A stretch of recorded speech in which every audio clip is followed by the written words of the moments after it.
Hello students, welcome to my YouTube channel. आज का हमारा टॉपिक है अमेरिकी क्रांति और उसके उदय के कारण। चलिए गाइस शुरू करते हैं। अमेरिकी क्रांति विश्व के इतिहास में एक महत्वपूर्ण स्थान रखती है। सन 1492 में स्पेन के नाविक कोलंबस द्वारा अमेरिका की खोज की गई। अमेरिका में सोने और चांदी की बहुतायत खानें थी, अतः व्यापार एवं वाणिज्य की दृष्टि से अमेरिका एक महत्वपूर्ण देश था।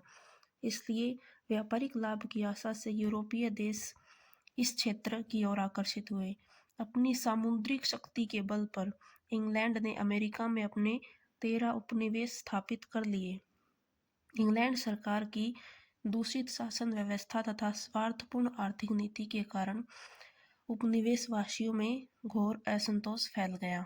परिणाम स्वरूप 1776 ईस्वी में अमेरिका के 13 उपनिवेशों ने इंग्लैंड के विरुद्ध विद्रोह कर दिया। अतिशीघ्र ही इस विद्रोह ने स्वतंत्रता के लिए क्रांति का रूप धारण कर लिया। अमेरिकी क्रांति के उदय के कारण। अमेरिका की क्रांति इंग्लैंड द्वारा किए गए राजनीतिक, सामाजिक व आर्थिक शोषण के कारण हुई। इस क्रांति के मुख्य कारण इस प्रकार थे। उपनिवेशों में स्वतंत्रता की भावना।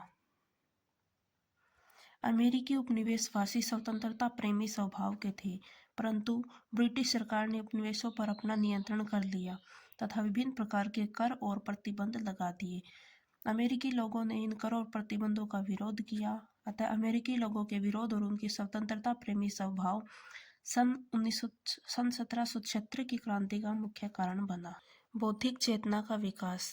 18वीं शताब्दी के आरंभ में अमेरिकी उपनिवेशों में बौद्धिक चेतना का विकास हुआ। इस समय में बस्तियों के राजनीतिक, आर्थिक, धार्मिक तथा सांस्कृतिक विचारों में भारी परिवर्तन आया। इन परिवर्तनों में शिक्षकों, विचारकों, पत्रकारों आदि ने महत्वपूर्ण भूमिका निभाई। इस समय शिक्षा, साहित्य और समाचार पत्रों का भी बहुत विकास हुआ। इसके अलावा बस्तियों में महिलाओं की शिक्षा पर भी ध्यान दिया गया। इस समय छापाखानों की स्थापना भी हुई। समाचार पत्र, पत्रिकाओं और पुस्तकों आदि का प्रकाशन होने लगा। समाचार पत्रों के माध्यम से बस्तियों की समस्याओं को आम जनता तक पहुंचाया गया, जिसने अमेरिकी लोगों में राष्ट्रीयता की भावना जागृत करने तथा विद्रोह की भावना विकसित करने में महत्वपूर्ण भूमिका निभाई। इसके अतिरिक्त अमेरिकी विचारकों, लेखकों और नेताओं ने अपनी रचनाओं, भाषणों व लेखों के माध्यम से अमेरिकी लोगों में राष्ट्रीयता एवं स्वतंत्रता की भावना जागृत की। दृष्टिकोण में उपनिवेशवासियों और इंग्लैंड के अंग्रेजों के दृष्टिकोण में काफी अंतर था। उपनिवेशों के अधिकांश निवासी प्यूरिटन थे, जबकि इंग्लैंड के लोग इंग्लैंड के चर्च के अनुयायी थे। इंग्लैंड के समाज में धनी कुलीन लोगों की प्रधानता थी, जबकि उपनिवेशों में समानता की भावना प्रबल थी। दोषपूर्ण शासन व्यवस्था। अमेरिका में स्थापित अंग्रेजी उपनिवेशों में दोषपूर्ण शासन प्रणाली प्रचलित। उपनिवेशों का शासन कार्य गवर्नरों तथा उच्च पदाधिकारियों के हाथ में था। ये सभी ब्रिटिश सरकार द्वारा मनोनीत किए जाते थे। उपनिवेशों के सभी उच्च पदों पर अंग्रेज ही नियुक्त किए जाते थे। उपनिवेशों के लिए अधिकतर कानून ब्रिटिश हितों को ध्यान में रखकर बनाए जाते थे। गवर्नर इंग्लैंड के शासक की इच्छा अनुसार कार्य करता था। गवर्नर की सहायता के लिए एक असेंबली तथा काउंसिल होती थी और काउंसिल के सदस्यों का चुनाव गवर्नर के द्वारा तथा असेंबली के सदस्यों का चुनाव बस्तियों के लोगों द्वारा किया जाता था। गवर्नर तथा उसकी कार्यकारिणी के सदस्य असेंबली के प्रति उत्तरदायी नहीं थे।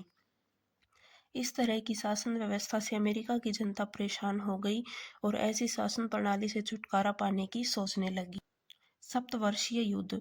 इंग्लैंड और फ्रांस के बीच 1756 से 1763 ईस्वी तक होने वाले सप्तवर्षीय युद्ध में इंग्लैंड की विजय हुई और कनाडा पर इंग्लैंड का अधिकार हो गया।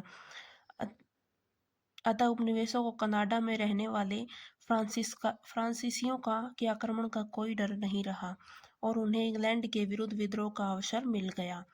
आर्थिक शोषण। ब्रिटिश गवर्नर द्वारा अमेरिकी उपनिवेशों का आर्थिक शोषण किया जाता था। उपनिवेशों के उद्योग तथा व्यापारों पर इंग्लैंड का पूर्ण अधिकार था। ब्रिटिश सरकार की मान्यता थी कि उपनिवेश इंग्लैंड को लाभ पहुंचाने के लिए है। ब्रिटिश सरकार ने अमेरिकी वस्तुओं की आयात निर्यात पर भी अनेक प्रतिबंध लगा दिए। इंग्लैंड ने अमेरिकी बस्तियों के उद्योगों पर भी प्रतिबंध लगाए ताकि इंग्लैंड के उद्योग विकास की ओर अग्रसर होते रहे। इस प्रकार इन उपनिवेशों से इंग्लैंड को बहुत आर्थिक लाभ होता था, जबकि अमेरिकी बस्तियों को बहुत हानि होती थी। अतः अमेरिका के लोग ज्यादा दिनों तक इस आर्थिक शोषण को सहन नहीं कर सके। परिणाम स्वरूप उन्होंने ब्रिटेन के विरुद्ध विद्रोह का मन बना लिया। प्रतिनिधि सरकार की मांग। अमेरिकी उपनिवेशों का प्रशासन गवर्नर कौंसिल तथा असेंबली द्वारा चलाया जाता था। इन उपनिवेशों में लागू होने वाले कानून ब्रिटिश संसद में पारित किए जाते थे, जिनमें उपनिवेश वासियों के हितों का कोई ध्यान नहीं रखा जाता था। अतः इन उपनिवेशों के लोगों ने प्रतिनिधि सरकार की मांग की और कर देने से इनकार कर दिया। जब अंग्रेजों ने जबरदस्ती कर वसूलना चाहा, तो उन्होंने विद्रोह का रास्ता अपना लिया। निष्कर्ष। उपरोक्त कारणों से अमेरिका के लोगों के मन में अंग्रेजों के प्रति असंतोष फैल गया और उन्होंने उनके खिलाफ विद्रोह कर दिया। अतिशीघ्र इस विद्रोह ने क्रांति का रूप धारण कर लिया। तो गाइज ये था हमारा आज का टॉपिक। अगर वीडियो अच्छी लगे तो वीडियो को लाइक करके चैनल को सब्सक्राइब कर लीजिएगा।